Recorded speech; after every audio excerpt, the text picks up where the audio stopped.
झंझारपुर का अदालत एगो छोट सन विवाद लेकिन बेहद क्रूर हत्याकांड में महिला सहित 3 गो आरोपी का जीवन भर का कारावास सुनलके हन और 25-25 हजार रुपया का जुर्माना। दरअसल ये घटना भेल रहे 3 जुलाई 2024 का भैरव स्थान थाना क्षेत्र का झौआ गांव में एगो कांड भेल रहे और कांड कोनो बहुत बड़ा नहीं छले, एगो छोट सन विवाद आम तोड़े के लेकर दूगो परिवार के बीच जे छे झगड़ा भेल रहे और ओई झगड़ा में आरोपी सरोज कुमार यादव और ओकर मां रेमनी देवी और पिता सुंदर यादव कोदार और लाठी डंडा से जे छे विजय कुमार यादव का पीट पीट के मौत का घाट उतार देने रहे और विजय कुमार यादव का मां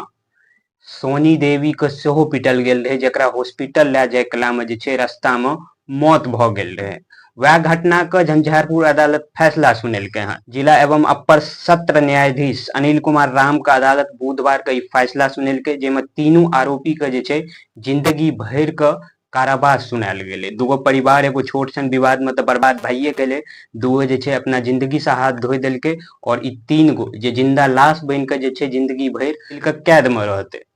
ताहि दुआरे कहे छे जमीन जायदाद और फल फूल के जे छे झगड़ा लड़ाई जे छे से शांति से सुलझा सके छी, नहीं तो ओई के लेल जे छे से कोर्ट छे, न्यायाधीश छे, जे तो आराम से बात के सुलझा सके छी। लेकिन लोग सब छोट मोट बात के लऽ के जे छे से भयंकर विवाद क ले छे और एकर परिणाम देखे रहल छिए कि जिंदगी भर के जे छे कारावास भ गेले। बाकी अहाँ सब एई घटना के बारे में की सोचे छे कमेंट बॉक्स में जरूर बताएब।